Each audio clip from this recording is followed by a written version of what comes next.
Hello guys, so ito yung mga bagong bunga na ng aming lemon. So malalaki siya. Ito, ayun, sobrang laki. Ito. Ang laki ng lemon na to. Pero konti na lang yung bunga. Pero pagdating ng winter time, ayan, magbubungahan na naman to sila.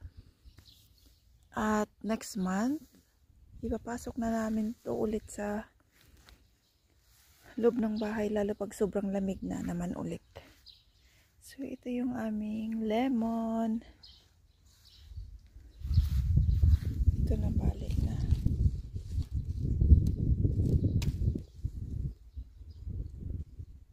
Meron dito.